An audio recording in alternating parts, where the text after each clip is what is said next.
বন্ধুরা, আজ থেকে হাজার হাজার বছর আগে জঙ্গলে তৃণভোজী প্রাণীরা বসবাস করত। আর তৃণভোজী প্রাণী দ্বারা অর্থ হলো যে মাংসাশী প্রাণীর জন্য পর্যাপ্ত পরিমাণে খাবার ছিল, কিন্তু পাইসন, উট, গ্রাউন্ড স্লোথ এবং ম্যামথের মতো প্রাণীদের মারাটা অতটাও সহজ ছিল না। কোনোভাবে এদেরকে শিকার করে ফেললেও অন্য প্রাণীদের হাত থেকে এদেরকে সুরক্ষিত রাখাটাও একটি বড় চ্যালেঞ্জিং কাজ ছিল।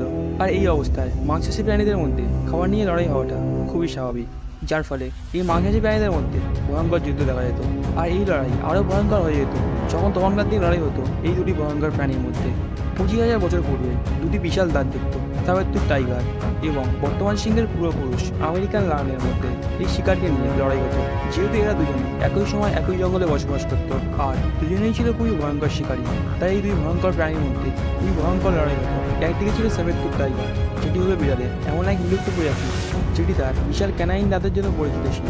এটা সেবেতুর টাইগার ক্যাট, সেবেতুর টাইগার এবং সেবুলাটার নামে পরিচিত ছিল, কিন্তু অনেকে বিড়ালের এই প্রজাতিকে সেবেতুর টাইগার নামের জন্য বর্তমান সময়ে বাঘের পূর্বপুরুষ বলে মনে করে।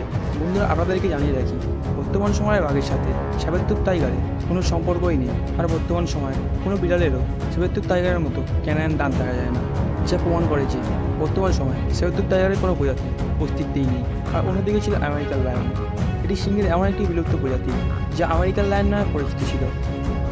বন্ধুরা, আমেরিকান লায়ন হাজার হাজার বছর আগে উত্তর আমেরিকার জঙ্গলে বসবাস করত। বন্ধুরা, আমেরিকার সিংহের শরীর বর্তমানে আফ্রিকার সিংহের তুলনায় প্রায় 25% বেশি ছিল।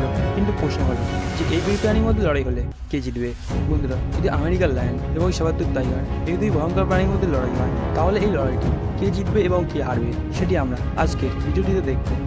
ভিডিওটি শুরু করার আগে আপনি আগের প্রাণীকে বেছে নিন আর ভিডিওটি শেষ পর্যন্ত দেখে বলুন আপনি যে প্রাণীটিকে বেছে নিয়েছেন সে কি এই লড়াইটিতে জিতেছে নাকি হেরেছে।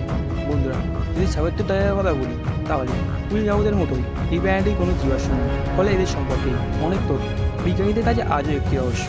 যেমন এই কথাটি কখনো জানা যায়নি যে এদের ত্বকের রং কী ছিল। কেউ কেউ বলে থাকে যে এরা বর্তমান সময়ে বাঘের মতোই দেখতে ছিল, আবার কেউ কেউ বলে এরা বর্তমান সময়ে সিংহের মতো হালকা ব্রাউন রঙের ছিল। এদের এই বিশাল আর তীক্ষ্ণ দাঁত এদেরকে বাকি বিড়ালদের তুলনায় অনেকটাই আলাদা করে দিত। কিন্তু এই দাঁতগুলোর বিষয়ে বিজ্ঞানীরা অনুসন্ধান করার পর জানতে পারেন যে আসলে এই দাঁতগুলো অনেকটাই দুর্বল ছিল, যা সহজেই ভেঙে যাওয়ার ভয় ছিল। বলা হয় যে সেবাতুর টাইগার তাদের এই দুর্বল দাঁতগুলিকে শিকারের দুর্বল জায়গায় আক্রমণ করার জন্য ব্যবহার করে থাকতো। শেষমেশ বলা যেতে পারে যে এদের দাঁতগুলিকে তাদের শিকারের দুর্বল জায়গায় আক্রমণ করার জন্য ব্যবহার করতো। কেননা তাদের এই দাঁতগুলিকে শিকারের দুর্বল জায়গায় ব্যবহার না করে যদি অন্য কোনো জায়গায় ব্যবহার করা হতো, তাহলে এটি খুব সহজেই ভেঙে যেত। বৈজ্ঞানিকদের মতে এদের এই দাঁতগুলো তাদের কোনো শক্তিশালী হাতিয়ার ছিল না।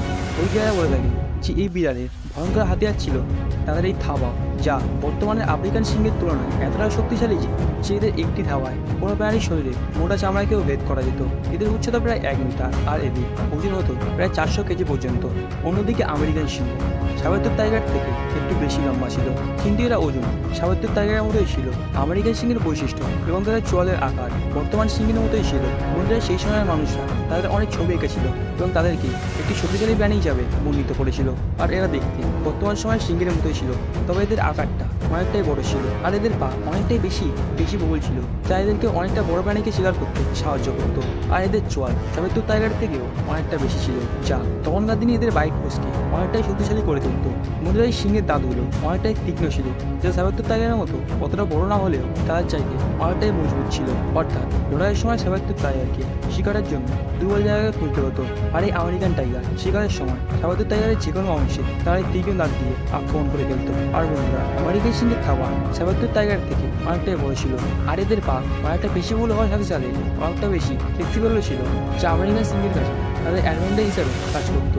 যদি সাবেতুর টাইগার আগে আমেরিকান সিংহের দুর্বল জায়গায় আঘাত করতে সক্ষম হয়, তাহলে আমেরিকান সিংহের পক্ষে বাঁচাটা হয়তো মুশকিল হয়ে যেত।